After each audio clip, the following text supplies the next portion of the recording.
Bien, señores, tengan ustedes muy buenas noches, buenos días, buenas tardes, independientemente en la hora en que vean esta presentación. El día de hoy, el Instituto NIF presenta el curso virtual especializado Efectos del COVID-19 en la elaboración y presentación de los estados financieros. Este curso consta de 48 horas, serán 15 sesiones, cada sesión de 3 horas cada uno. Tendremos en plataforma a 5 destacados expositores con amplia trayectoria profesional.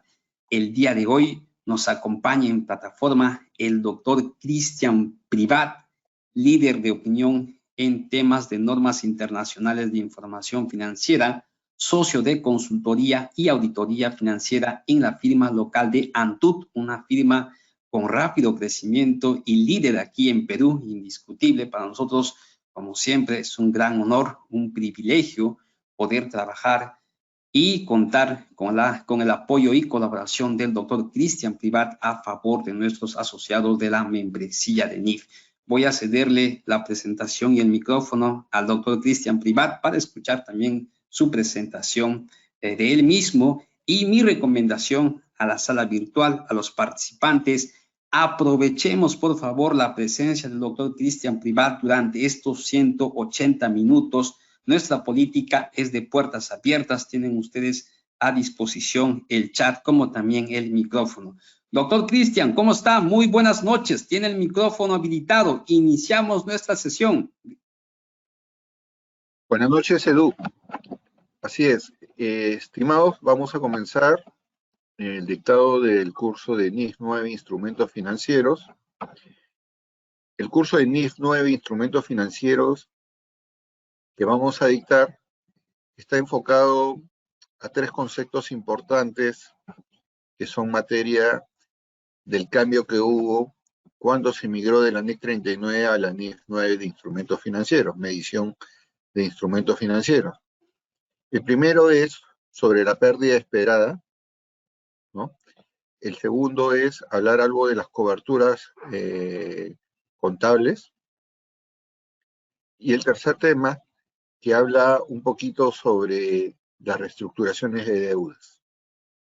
Nosotros vamos a ir tocando los temas. Existen algunos ejercicios que vamos a estar tratando de ir presentándolos a manera. La principal estrategia que tenemos para el dictado está en movernos en cuanto a la parte teórica de presentación, pero también vamos a ir a de dónde se obtiene la información relevante para efectos del conocimiento de la NIF 9, Instrumentos Financieros Medición, para que ustedes vean que la información financiera está al alcance definitivamente de ustedes.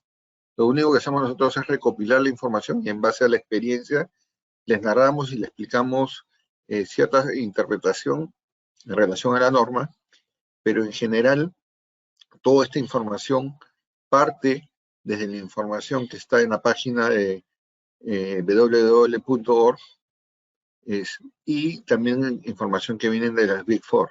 Entonces nosotros vamos a ir paulatinamente explicando. Hemos estado haciendo una pausa con la finalidad de que los asistentes vayan, o inscritos vayan incorporándose. Entonces vamos a ir comenzando con los primeros slides.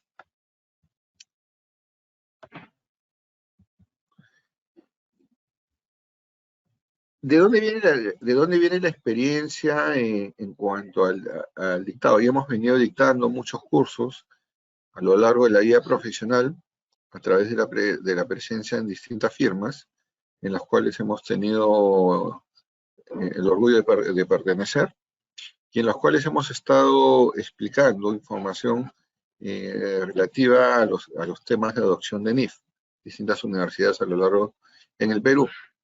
¿Cómo hemos dividido el curso? El curso lo hemos dividido de la siguiente manera. Primero vamos a hablar un poco, una parte del alcance para poder definir cuál es el pensamiento fundamental de la NIF 9 Instrumentos Financieros, medición de instrumentos financieros, cómo se hace la clasificación y valoración de activos financieros y pasivos financieros, temas de reclasificación, el nuevo enfoque propuesto por la NIF 9, deterioro, asuntos relativos a la pérdida esperada, impactos del COVID-19 en los estados financieros, hablar un poco de la contabilidad de cobertura de acuerdo con NIF 9, temas de reestructuración de deuda financiera, algunos ejercicios prácticos y dejar un poco a las preguntas que pudieran generarse como consecuencia de la exposición. Entonces, comenzando con el primer slide de alcance, ¿qué es lo que está pasando o qué es lo que sucede en la normatividad contable? ¿Por qué la normatividad contable cambia tanto? Y cambia un poco porque tiene que responder al propósito específico de que al ser las normas contables un catalizador o una esponja que permite facilitar a los lectores de estados financieros una mejor interpretación, las normas contables tienen que estar al día. Y tienen que estar al día de los sucesos económicos que acontecen, porque hay muchas situaciones distintas que bajo el modelo de la norma tradicional no se podían recaer los efectos. Hay un libro interesante de Carlos Marichal sobre las grandes crisis financieras. Este libro cubre desde el año 1873 hasta el año 2008, pero sin embargo, no obstante que es un periodo muy, digamos, muy anterior al que nos encontramos, nos permite rastrear muchos fenómenos o situaciones económicas que han sucedido en la historia. Por ejemplo, si nosotros vemos el mapa de todas las crisis que han sucedido, desde la del año 1873, que fue una crisis financiera que comenzó fundamentalmente sucede en las bolsas de Viena, Nueva York, entes bursátiles, crisis financieras en Argentina y Uruguay, que fue una crisis sobre el patrón de oro, que fue endémica, que afectó, fue la primera razón en la cual naciones que no eran, digamos, los ejes mundiales podían contaminar la órbita mundial. Temas como la crisis financiera norteamericana, crisis financiera en varios países a raíz de la Primera Guerra Mundial, o el tema del crack financiero que sucedió en el año 1929, o la crisis que se originó después de una guerra mundial, nos ponemos a pensar por qué estos eventos son los que gatillan el hecho de que se pongan en alerta la preparación de la información financiera, y esta preparación de la información financiera puede ser muy sensible, porque existe mucho impacto, existe mucha volatilidad. Todos estos problemas originan de que los mercados se contraigan. Los fenómenos de las divisas afectan seriamente la evaluación, temas de deterioro en los estados financieros se generan, y la normativa contable en sí comenzó desde el año 1975, 79, a formularse ante estas necesidades, porque verdaderamente me acuerdo que cuando le preguntaba a los primeros socios con los que trabajaban con 1, 2, 3 normas contables internacionales y no tenían claridad exactamente, eran solamente las mejores prácticas, pero no había un rol definido de que haya una normatividad contable que los regule.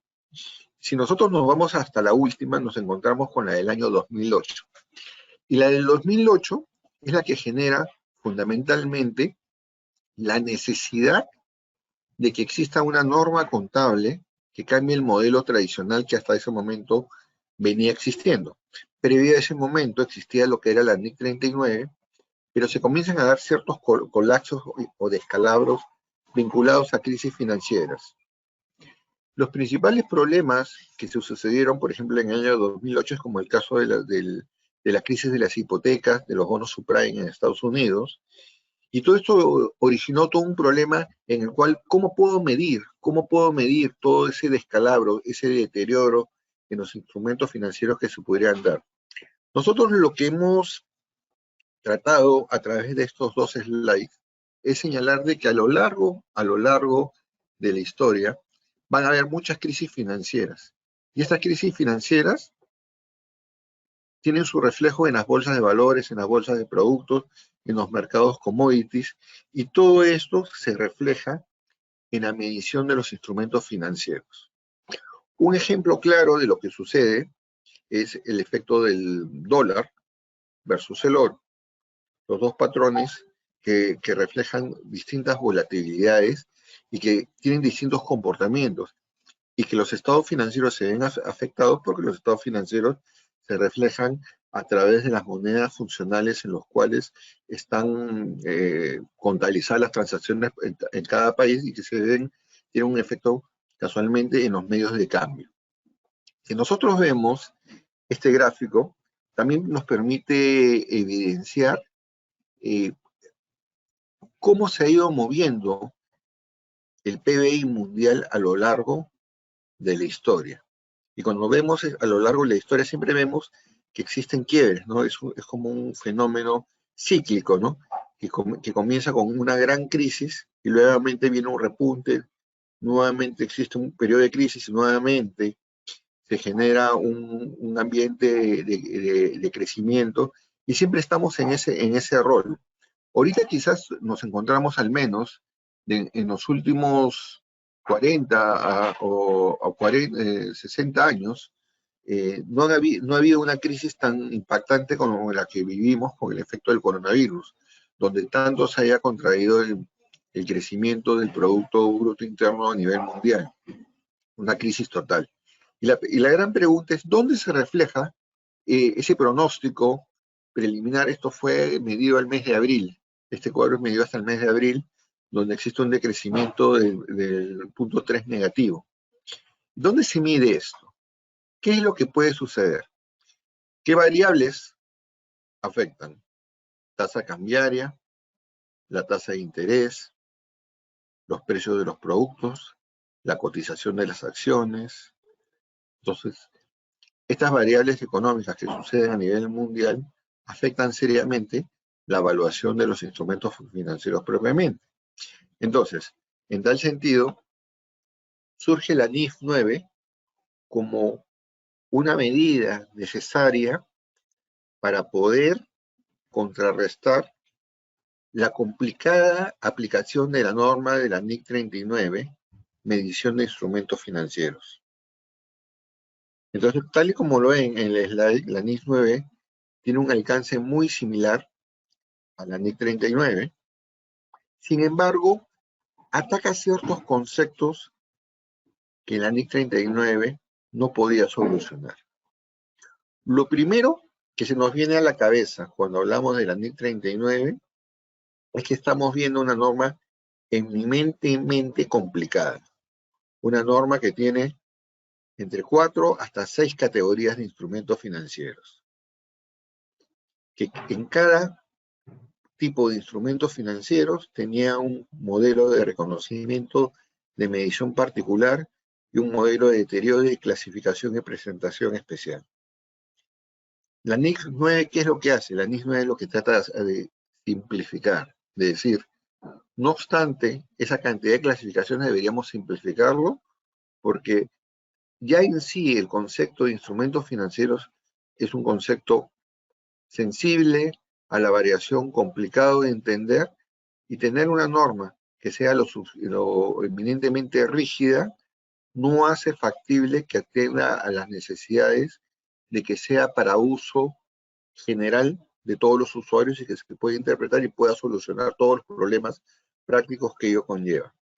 ¿Cuáles eran las clasificaciones que tenía la NIC 39 en su momento? Que eran 6. Antes eran los activos financieros a valor razonable a través de resultados, los activos financieros al vencimiento, los préstamos y cuentas por cobrar y los activos financieros disponibles para la venta. Y en cuanto a los pasivos por instrumentos financieros, tenías pasivos por instrumentos que se medían a valor razonable y los que se medían al costo amortizado. ¿Correcto? Entonces, tú tenías verdaderamente 6 clasificaciones. ¿Qué es lo que hizo la modificación de la NIS 9? Lo que hizo la modificación de la NIS 9 es cambiar casualmente ese modelo a dos clasificaciones tal y como estaban en el pasivo. A decir, existen instrumentos financieros que se miden al costo amortizado e instrumentos financieros que se miden al valor razonable. Fundamentalmente, tocó dos clases de clasificaciones fundamentales que la vamos a ir explicando paulatinamente.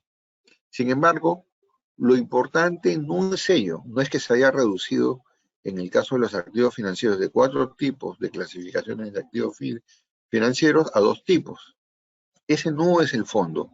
El fondo es de que la NIS 9 le da cerebro al pensamiento de los instrumentos financieros. ¿Y aquí le llamo que le da cerebro? Le llamo a que le da un sentido económico. Lo que nos permite decir es lo que debería gobernar la contabilización de un instrumento financiero es el modelo económico que tiene, el modelo de negocio. Nos ponemos a pensar, ¿qué es un modelo de negocios? Si lanzo, es la capacidad en la cual tiene una entidad de gestionar sus activos financieros o pasivos financieros para generar y pagar flujos de efectivo. ¿Cómo haces para gestionar y generar activos y pasivos financieros que se convierten en generadores de flujo de caja y generadores de pago de efectivo de caja? Ese es el de mayor importancia y mayor relevancia para estos efectos. Entonces, partimos de un concepto. La NIS 9 que trae, la NIS 9 trae un tratamiento de lo que es el modelo del negocio. Ese modelo del negocio es el que debe primar. ¿Y cuál era la diferencia con la NIC 39? La NIC 39 era una norma rígida que talaba 4 tipos de instrumentos financieros, decía exactamente lo que tenía que cumplir cada tipo de instrumento financiero, cómo contabilizarlo, cómo medirlo y cómo deteriorarlo. Acá no. En la NIS 9 lo que tiene que prevalecer es que tú puedas determinar cuál es el tipo de modelo de negocio y a partir de ahí tú sigues una línea para poder determinar cuál es la casuística que te acompaña, que te registra en función del modelo de negocio que determines.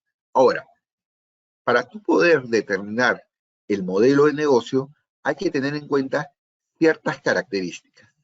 Las características que más debe prevalecer es que determinar un modelo de negocio no es un modelo absolutamente a partir de lo que es una declaración explícita de lo que debería ser. Es decir, yo digo, yo tengo un modelo de negocio que se basa en que todo el mundo me pague mis facturas, pero cuando en la realidad eso no se cumple, no es un modelo de negocio propiamente, porque en la realidad no tiene que ser declarativo, sino tiene que ser eminentemente fáctico, es decir, tiene que comprobarse que verdaderamente, tal como se declara, se presenta en la realidad. Esa es la razón de ser fundamentalmente del modelo de negocio. No es lo que tú explícitamente señales, es lo que tú verdaderamente tienes que mostrar. Ahora, particularidades que señalan en el slide. La NIS 9 incluye la posibilidad de designar determinados contratos de compra o venta de partidas no financieras, o sea, no instrumentos, para uso propio como a valor razonable con cambios en ganancias. Si bien es cierto, esto no es lo cotidiano que se va a presentar, es una particularidad de cambio respecto a la NIC 39, ese tipo de transacciones estaban fuera del contrato. Ahora, yo no creo que esto sea lo que se presenta en el día a día en la contabilidad de nosotros. Sin embargo, hay contabilidades mucho más complicadas que tienen esta clase de transacciones. Por otro lado, tenemos el alcance de los requisitos de deterioro de NIS 9, es mucho más amplio que su predecesor, en este caso que la NIS 39, puesto que incluye ciertos contratos de garantía financiera y compromisos de préstamos, así como los activos contractuales de la norma NIS 15, que tampoco estaban en el alcance de la NIS 39, porque no se olviden que cuando estuvo la NIS 39, lo que estaba vigente era la NIS 18, del modelo de reconocimiento de ingresos y no había ninguna clase de reconocimiento de ningún activo vinculante al proceso de reconocimiento de ingresos. Esto es un cambio que lo trajo en la NIF 15. Esto es simplemente referencial. Lo que me interesa en esta parte del slide es que se concentre en entender que la NIF 31 era una norma hermética, era una norma eminentemente de cumplimiento dictatorial, mientras que la NIF 9 atiende al concepto de modelo de negocio. Pasando al slide siguiente, vamos a determinar cómo es, en esencia, el tema de la clasificación y valoración de los activos financieros y pasivos financieros, porque no solamente determinar lo que tienes como derecho a tu favor, sino también lo que tienes como acreencia. Entonces, lo que vamos a decir es, tú te sales de esas 4 clasificaciones o hasta 6 clasificaciones que tú tenías a un modelo basado en el concepto del costo amortizado y del valor razonable. Es decir, para ti, los instrumentos financieros se dividen en el concepto de costo amortizado o valor razonable. Ahora, a través del valor razonable se entendería que se debería aplicar su efecto hacia resultados. Sin embargo, existe la alternativa de que también pueda ser reconocido en la cuenta de otros resultados integrales, que es una cuenta patrimonial que forma parte de los resultados integrales. Sin embargo, en estricta teoría, lo que se tiene son 2 modelos fundamentales. Un modelo de costo amortizado y una clasificación bajo valor razonable. Que si bien es cierto, en el slide se dice que son 3 categorías, en estricta teoría son 2 categorías. La del valor razonable tiene la opción de poder reconocerse bajo ciertas circunstancias en otros resultados integrales.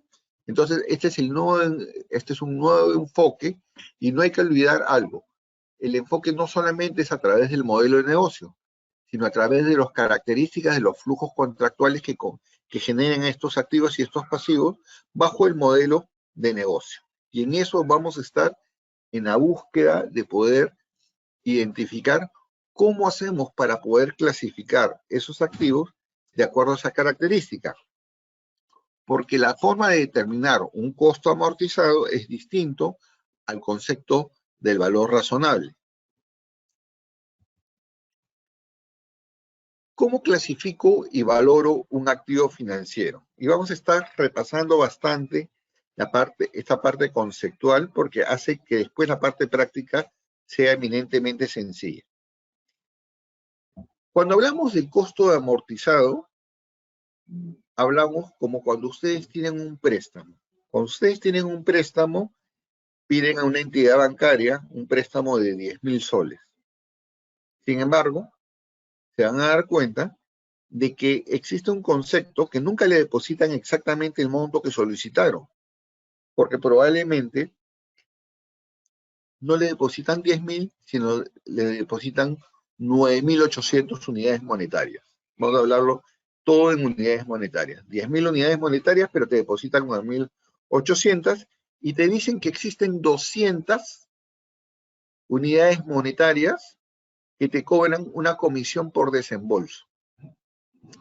Esas 200 ya representan un costo transaccional vinculado con el financiamiento. En estricta teoría, ustedes sienten que pidieron un préstamo de 10.000, pero realmente es como si hubieran pedido un préstamo de 9.800. Sumado a ello, tienen que pagar una compensación financiera, una tasa de interés, sobre una metodología de amortización sobre el saldo del interés.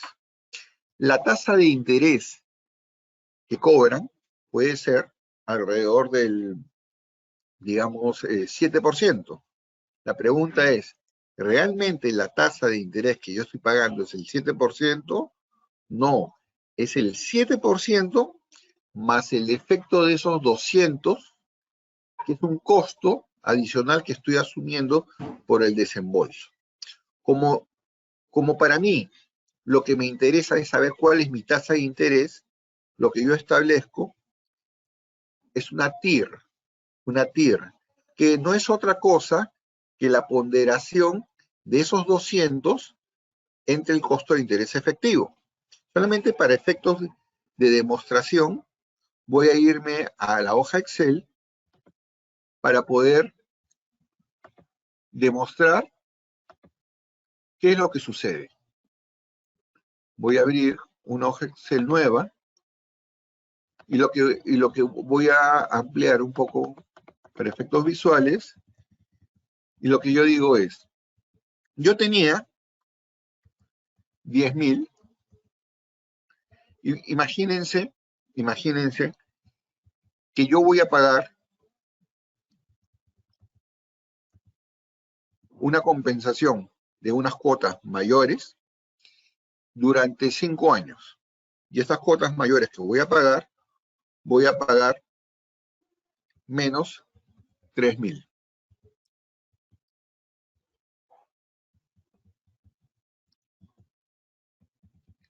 Si yo sumo, tengo 12.000 acá. Ahora, yo calculo cuánto es la TIR, que me permite igualar los flujos positivos con los flujos negativos, y me sale que tengo una tasa del 8%, ¿correcto? Me da una tasa del 8%. Le agrego los decimales para saber la tasa exacta, tengo 7.71%. Pero imagínense que es lo que sucede en la realidad. Imagínense que lo que yo tengo es una comisión, vamos a poner un poquito más, de 400. Cuando yo incorporo ese concepto, ¿qué es lo que me da? Me da que tengo 9.600. Pero sin embargo, yo sigo pagando la misma cantidad. Entonces, ¿qué es lo que hago? Vuelvo a calcular la TIR tomando en cuenta ese costo transaccional. Entonces, nuevamente considero la TIR y vuelvo a efectuar la relación. Cierro este cálculo y me da, ¿qué tasa? Me da una tasa del 9.56%. ¿Qué quiere decir? Que este sobrecosto me eleva mi tasa del 7.71 a 9.56. Y cuando yo haga mi cronograma de deuda, voy a tener un mayor cargo correspondiente a ese costo amortizado por el diferencial de tasa. ¿Cómo se le llama a este método? Este se le llama el método de interés efectivo. Esto se llama el método de interés efectivo. ¿Y este costo qué es? Cuando la cuenta por cobrar la reflejo neto de su costo transaccional de emisión, se llama costo amortizado. Por eso se llama costo amortizado, porque yo amortizo el monto de mi cuenta por cobrar por el costo transaccional para obtener ese efectivo. Por eso se llaman costo amortizado de la deuda. Entonces, regresando nuevamente, hemos podido ver en un ejemplo muy sencillo, por qué se denomina costo amortizado de una deuda.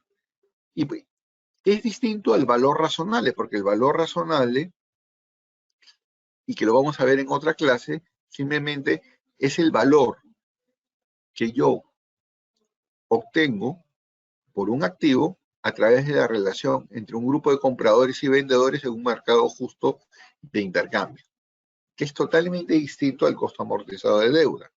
El costo amortizado de deuda fundamentalmente es el costo, pero existe una relación, una diferenciación. Entonces dicen, la clasificación dependerá del modo en que la entidad gestione sus instrumentos financieros. Cuando corresponda a un tipo de modelo de negocio, va a ser costo amortizado. Y cuando no cumpla esas condiciones de modelo de negocio, va a tener que ser llevado al valor razonable. Fundamentalmente, ese es el concepto. El concepto depende del tipo de modelo de negocio. Si tú determinas un tipo de modelo de negocio, será el costo amortizado, y si tú tienes otro tipo de modelo de negocio, será el valor razonable. y la existencia o no de flujos de efectivo contractuales en los activos financieros específicamente definidos. De eso depende. ¿Cuál es el modelo de negocio y cuáles son los flujos de efectivo contractuales del activo? Siempre nos vamos a estar moviendo bajo ese concepto. Siempre voy a preguntar, ¿cuál es el modelo de negocio y cuál es el tipo de flujo de efectivo contractuales vinculantes? Si producto de esas dos respuestas tengo un resultado, probablemente sea el costo amortizado o probablemente sea el valor razonable como yo lo voy a medir. Entonces dice, si el objetivo del modelo de negocio es mantener un activo financiero con el fin de cobrar flujos de efectivo contractuales y según las condiciones del contrato se reciben flujos de efectivo en fechas específicas que constituyen exclusivamente pagos de principal más intereses, dicho activo financiero se valorará al costo amortizado. Es decir, mi modelo de negocio está predeterminado para que a mí me paguen de acuerdo a un cronograma de fechas sobre la base del principal e intereses. Así está predeterminado. Y así es el modelo del negocio. Cuando no cumple estas condiciones, probablemente se tenga que medir al valor razonable. De aquí, cualitativamente hay que analizar algunos factores, pero fundamentalmente en esto se basa. ¿Cómo se le llama a ese tipo de modelo de negocio que solamente consiste en el pago del principal de intereses? Se llama SPPI, solo para pago del principal de intereses. Poco a poco vamos a ir avanzando porque tenemos que llegar hasta el tema del COVID-19, pero fundamentalmente radica ahí. Entonces, vamos a analizar antes que todo la primera característica, que son características de los flujos de efectivo contractuales del activo financiero. Dicen, la evaluación de los flujos de efectivo contractualmente pactados implica verificar si se cumple el criterio de solo para pago de principal e intereses, por sus siglas en inglés, que en español significan solo pago de principal e intereses. La evaluación del criterio de solo para pago de principal e intereses analiza si los flujos de efectivo contractuales son únicamente pagos del principal e intereses sobre el importe del principal pendiente.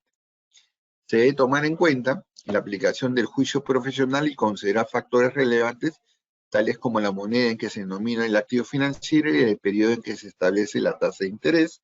Dentro de los criterios a evaluar se debe considerar también los términos contractuales, así como sucesos de naturaleza contingente. Porque, por ejemplo, imagínense de que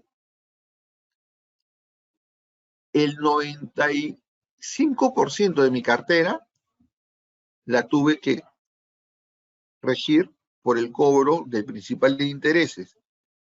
Pero probablemente una porción muy pequeña, por un tema de liquidez, tuve que descontarla. Y probablemente la factoría hice una venta. Y no necesariamente esa porción pequeña hace que mi clasificación de mi cartera cambie de costo amortizado a valor razonable. Entonces, es muy importante por eso establecer cuál es el juicio profesional, porque existen determinados mecanismos de financiamiento que podrían hacer dudar el modelo del negocio. No es lo mismo una compañía que se dedica a vender su cartera a una compañía que se dedica a esperar los flujos. Como en el caso, por ejemplo, de una concesionaria. Si el modelo de una concesionaria, imagínense este modelo de esta concesionaria, es construir al Estado y recibir cuentas por cobrar de parte del Estado y inmediatamente pactar con una empresa tercera la venta de esas cuentas por cobrar para recibir flujos con un medio de financiamiento y que ellos directamente se la vendan a un tercero para que este tercero le cobre al Estado por esas cuentas por cobrar. Evidentemente, el modelo de negocios es distinto al SPPI, porque no vas a esperar el vencimiento de la cuota para generar liquidez. Tu negocio es la venta de la cuenta por cobrar y probablemente cada vez que se genere una cuenta por cobrar, tienes un cronograma de venta de la cuenta por cobrar correspondiente. Entonces, dependiendo de ciertas características, puede hacer que no se cumpla el modelo del negocio. Pero usualmente, en los casos conocidos que tenemos, casos de empresas comerciales o empresas industriales, siempre encuentras la característica del solo pago para principales intereses porque forma parte de su ritmo de negocio como tal. Clasificación y valoración de activos financieros, temas a tener en cuenta. Si el modelo de negocio tiene como objetivo tanto la obtención de flujos de efectivo contractuales como su venta, entonces ya existe ya un cambio, es decir, existe una probabilidad de que una parte de la cuenta por cobrar termine realizándose vía la venta, es decir, la venta del instrumento financiero. Y según las condiciones del contrato, se reciben flujos de efectivo en fechas específicas que constituyen específicamente pago de principales intereses sobre dicho principal. Los activos financieros se valorarán a su valor razonable con cambios en otros resultados integrales. Ahora, lo que hay que identificar es qué tan relevante es el producto de la venta de estos instrumentos financieros, muy a pesar que no se cumple en toda la extensión el tema de solo para pago de principales intereses, porque nos entraríamos a un cierto concepto en el cual hay una parte de la cartera que se está realizando de una manera distinta con el flujo normal de un negocio, que es esperar que los clientes, de acuerdo a un cronograma, vengan y honren las cuentas por cobrar y te las paguen. Fuera de esos escenarios, el resto de los activos se valoran a valor razonable con cambios en pérdidas y ganancias. Entonces, te da la opción. Cuando tienes un mix entre la cobranza solo para pago de principales intereses con un tema de venta de cartera, lo puedes reciclar vía otros resultados integrales. Pero cuando solamente lo único que tú haces es vender tus instrumentos financieros y esta es parte de tu negocio, tiene que ser valor razonable por ganancias y pérdidas. Se dan cuenta que hasta ahora lo que hemos estado hablando es eminentemente que lo que rige la forma de contabilización diferencial entre el costo amortizado y el valor razonable es fundamentalmente regido por el modelo de negocio.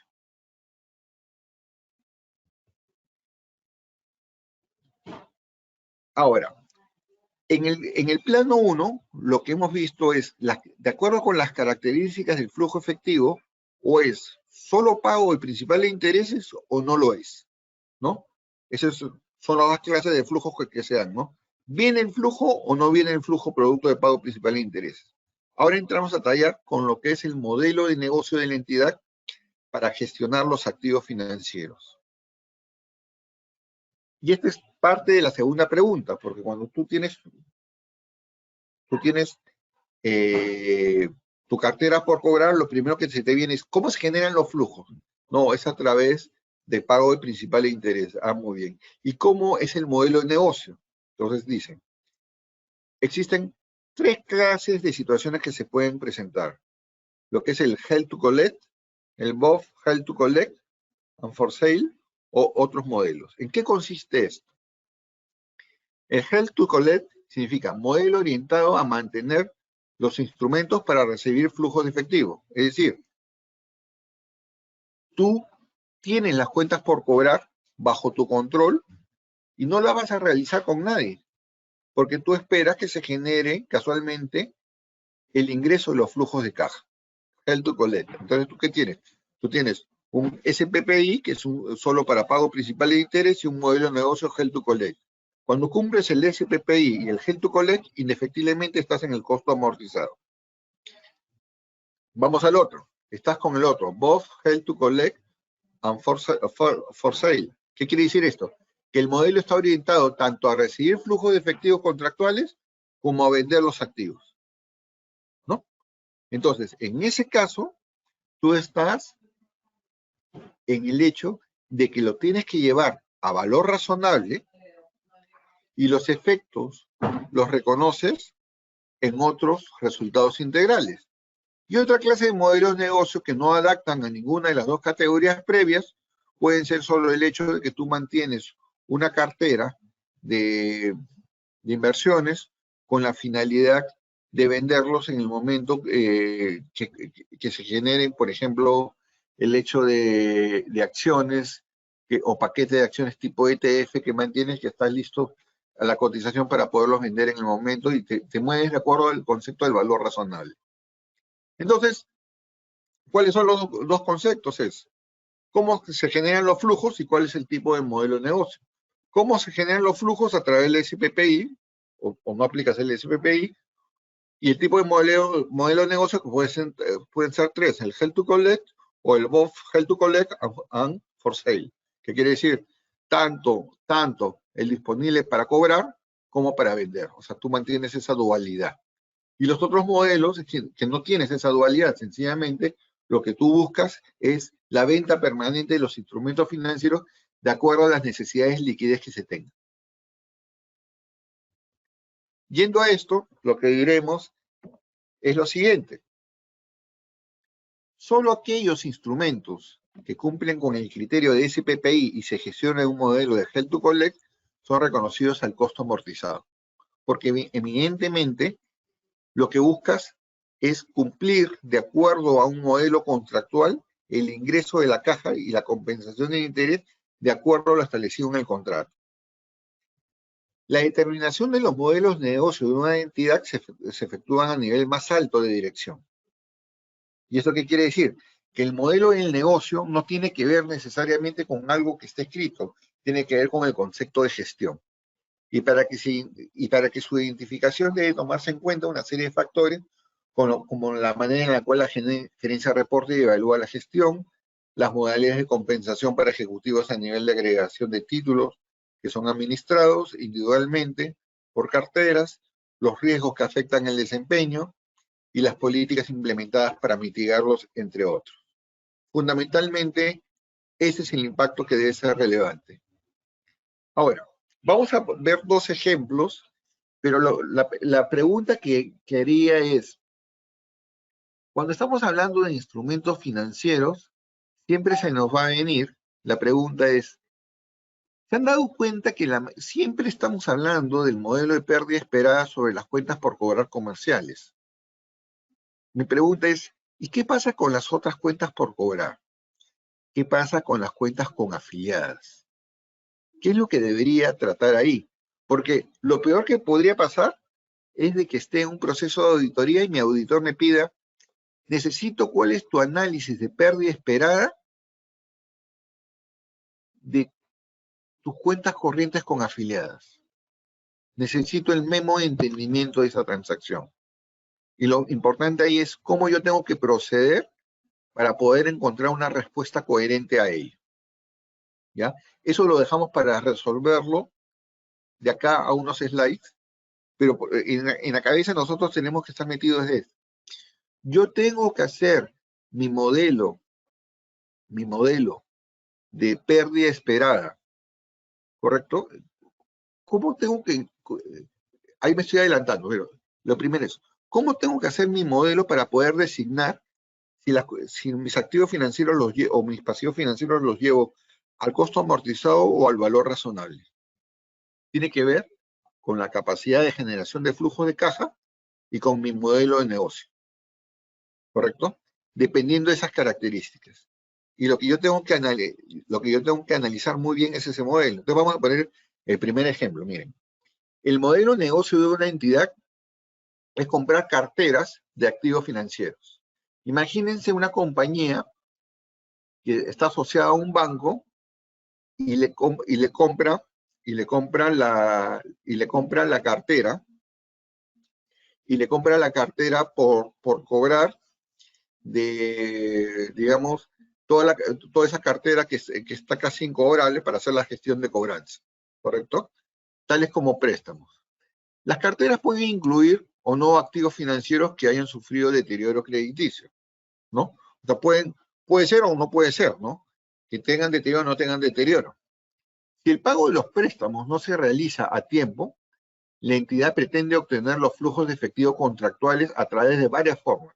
Por ejemplo, contactando con el deudor por correo, teléfono u otros medios, que puede ser a través de la presión judicial, alguna clase de acción. El objetivo de la entidad es cobrar los flujos de efectivo. Es distinto a que tú vendas. Acá tú estás comprando una cartera y cuando compras una cartera lo haces por un propósito específico. Imagínense, una empresa asociada a un banco que lo que quiere es que exista una entidad especializada en la gestión de cobranza. ¿Cuál es su objetivo? Cobrar el principal interés. Ese es su objetivo. Su objetivo no es otro, no tiene que ver nada con vender, no se lo van a vender a nadie, ¿correcto? El objetivo de la entidad es cobrar los flujos de efectivo y la entidad no gestiona ninguno de los préstamos de su cartera con un objetivo de cobrar flujo de efectivo. En algunos casos, la entidad realiza permutas financieras de tasa de interés para cambiar la tasa de interés de activos financieros concretos dentro de una cartera o cubrirse ante cualquier clase de riesgo de variabilidad de tasa.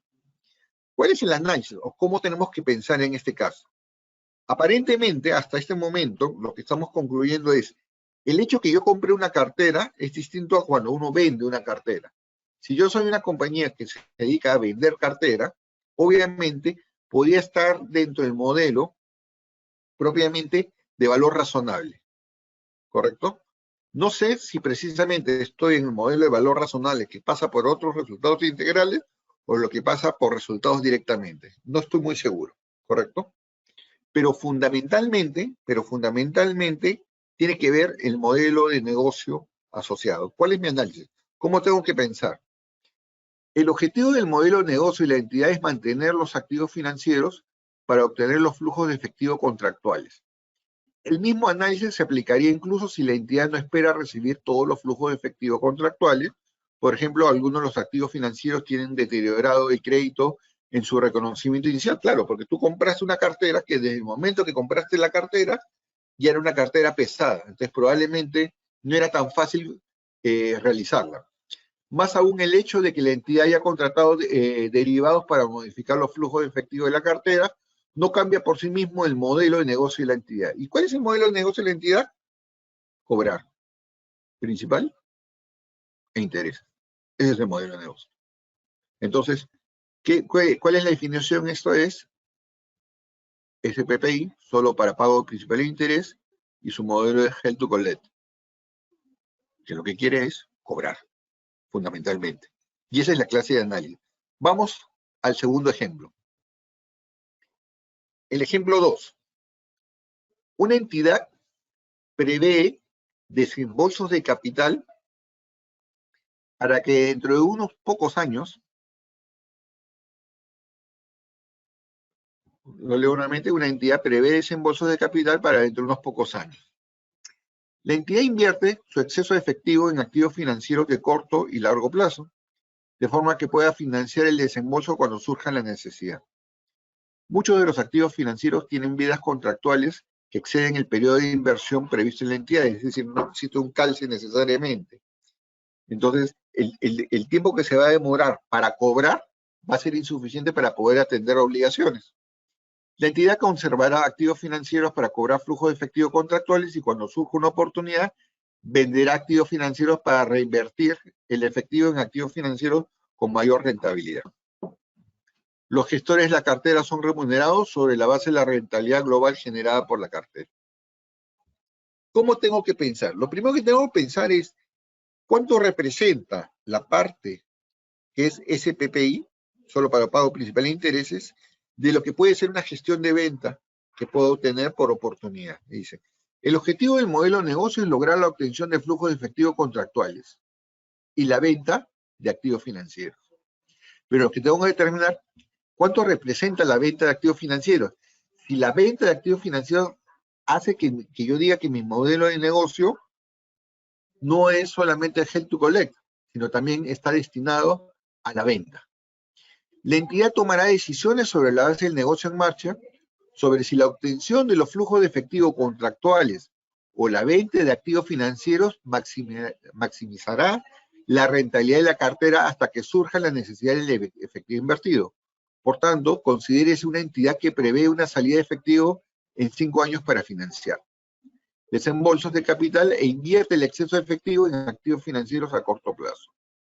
Cuando las inversiones vencen, la entidad reinvierte el efectivo en nuevos activos financieros a corto plazo. La entidad mantiene una estrategia hasta que se necesiten los fondos, en cuyo momento utiliza los recursos procedentes del activo financiero que vencen para financiar el desembolso del capital. Solo las ventas que son insignificantes en el valor tienen lugar antes del vencimiento, a menos que exista un incremento en el riesgo crediticio. El objetivo de este modelo de negocio alternativo es mantener activos financieros para obtener flujos contractuales. No obstante toda la complejidad, acá lo que se aplica es el juicio profesional. Y el juicio profesional me conduce a que este es solo pago el principal interés. Pudiera confundirse que es de valor razonable, pero hay distintas casuísticas. Muchos de estos ejemplos están contenidos en el tomo 2 del libro rojo de IFRS. Hay una casuística de ciertas situaciones que te permiten identificar, de acuerdo al modelo o a la capacidad de generación de flujo efectivo, si debes aplicar el modelo de costo amortizado, el modelo de valor razonable, y dentro del modelo de valor razonable si aplicas el ORI, que son otros resultados integrales, o los resultados. Si queremos ser más esquemáticos, veamos este cuadro. En este cuadro, lo primero que vamos a ver es decir, la primera pregunta nos vamos a mover en dos columnas. Determinar las características de los flujos contractuales y la otra, cuál es el modelo de negocio. Si vamos a ver las características del flujo, de los flujos contractuales, lo único que tenemos que ver es si se cumple el concepto del SPPI, solo pago el principal de intereses. Si no se cumple, inmediatamente tú tienes que llevarlo a valor razonables con cambios en resultados. No cumples la definición. O sea, definitivamente, tú no esperas cumplir un cronograma para cobrar, sino tu prioridad es realizar el activo financiero. Si tú aplicas el modelo de CPPI, lo que tienes que ver es ahora cómo gestionas tu modelo de negocio. El primero es, ¿mantienes el activo para cobrar a sus flujos de efectivo contractuales? Eso es lo primero. Si tú mantienes para que el activo financiero lo puedas cobrar de acuerdo a los flujos contractuales, estás en un modelo de costo amortizado. Sin embargo, si tú mantienes el activo tanto para cobrar los flujos efectivos como para venderlo, tú estás en un modelo híbrido, en el cual no vas a aplicar el costo amortizado, pero vas a aplicar el modelo de valor razonable a través de otros resultados integrales. O tú puedes establecer otra estrategia, y otra estrategia puede ser el decir que te dedicas simplemente a vender, como el modelo que yo les señalé que era muy habitual, al menos en Perú, con las concesionarias, donde tú le hacías servicios al Estado peruano, o sea, en una palabra, tú le financiabas una construcción al Estado peruano, el Estado peruano te reconocía una cuenta por cobrar, pero te daba la facilidad de que esa cuenta por cobrar la puedas vender a un trader, emisor de bonos, para trasladarle el derecho de cobrar a este trader y tú realizabas, porque era una manera de financiar. En ese caso, tú te podías encontrar con la presencia de que esto era un instrumento financiero por resultados. Y hay otras opciones, pues te dicen, en el caso de asimetría contable, la opción de valor razonable con cambios en resultados, y solo los instrumentos de patrimonio, valor razonable con cambios en resultado integral, te dan algunas otras opciones, pero son opciones más vinculadas a instrumentos financieros, que son instrumentos financieros, pero que son normados por otras normas contables, ¿correcto? Entonces, hasta ahí hemos definido la diferenciación en la clasificación entre costo amortizado y valor razonable. Y fundamentalmente, lo que atiende son a dos conceptos. A evaluar los flujos contractuales que se generan y segundo, el modelo de negocio. En todo eso se basa. SPPI, solo pago el principal de intereses, y el segundo es un held to collect o es un híbrido que es held to collect for sale, que es un modelo en el cual no solamente cobras el principal de interés, sino una parte de la cartera que también puedes destinar a la venta, o puedes tener un modelo siempre destinado para la venta de tu cartera. Dependiendo de eso, tú lo ubicas, si estás en el costo amortizado o si tú haces una gestión de venta, puedes estar a valor razonable por otros resultados integrales, y si todo lo destinas a la venta, va a través del valor razonable. ¿Correcto? Y el valor razonable, ¿cómo se determina? El valor razonable no es que la NIS 9 específicamente te diga cómo medirlo. El valor razonable tiene que ser regido de acuerdo con el IFRS 13, ¿no? Donde te da todas las reglas para poder medir la valoración de un instrumento financiero. En cuanto a clasificación y valoración de pasivos financieros, diremos que la clasificación se mantiene similar a la NIC 39, donde la NIC 39 te da dos salidas, ¿no? Que eran los pasivos financieros y los otros pasivos financieros. En una palabra, la suerte es, ¿lo llevas al costo amortizado o al valor razonable? Te dicen, hay nuevos requisitos contables para los pasivos valorados bajo la opción de designación inicial al valor razonable.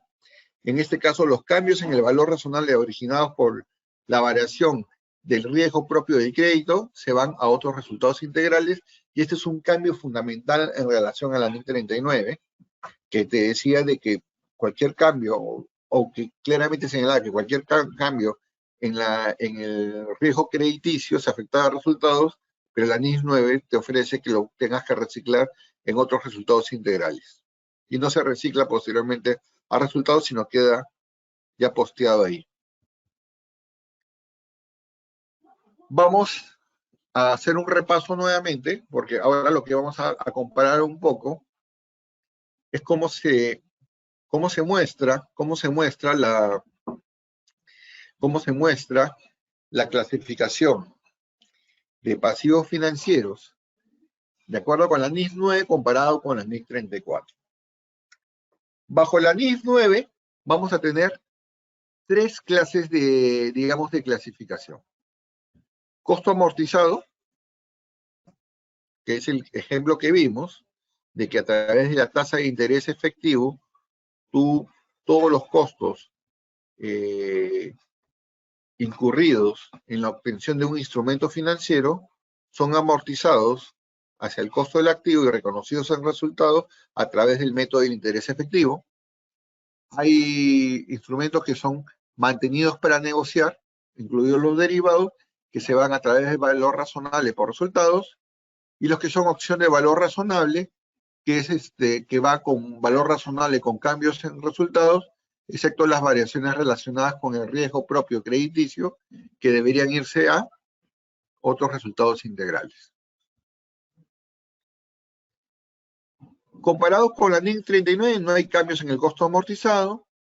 Comparados con la NIC 39, también diremos que en el caso de mantenidos para negociación, la NIC 9 elimina la excepción de los costos de pasivos financieros derivados que iban a liquidarse mediante la entrega física de instrumentos patrimoniales, y en la NIC 39 los cambios de riesgo crediticio no van por otros resultados integrales, sino iban por resultados. Pero esto es cosa del ayer. Lo que prevalece es lo que aplica la NIC 9. Hasta ahí hemos revisado todo lo que es la designación, la medición, cuándo debo aplicar el costo amortizado y cuándo debo aplicar el valor razonable.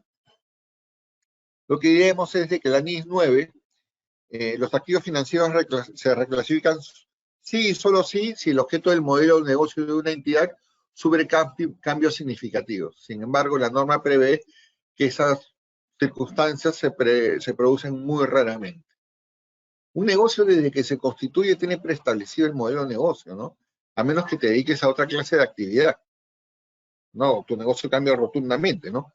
No es lo habitual que un negocio cambie su modelo de negocio. Una cosa es que cambie la forma de gestionar, ¿no? Que puede conducir a ello, ¿no? Pero es un poco diferente. Entonces, luego de ello, si nosotros ya sabemos que... y otro tema muy importante es el hecho que el enfoque haya cambiado en una clasificación entre costo amortizado y valor razonable no quiere decir que en el estado de situación financiera así se clasifique. La clasificación sigue siendo, digamos, bajo una denominación de inversiones, de cuentas por cobrar.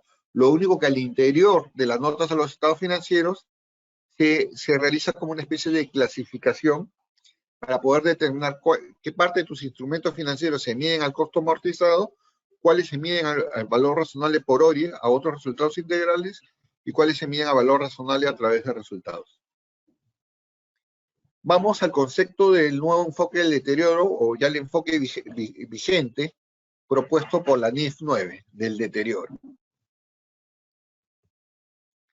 Vamos a comparar siempre con la NIC 39 un poco para mostrar alguna diferencia, ¿no? No hay que olvidarnos un poco de lo que ya venía atrás. Y diremos,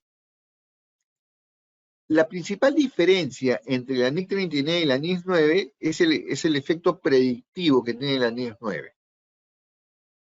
La NIF 9 se basa en un modelo predictivo, un modelo de pérdida esperada. El deterioro lo reconoce sobre la base de la predicción de lo que puede ser tu pérdida que va a suceder en el futuro, pero la reconoces hoy día. Mientras que la NIC 39 tiene un modelo de pérdida incurrida. Entonces, mientras que la falta de pago te gatillaba la pérdida incurrida, las situaciones que en el pasado habían originado un deterioro son las que te gatillan la predicción de una pérdida esperada. Y eso es fundamentalmente lo que prevalece en este momento.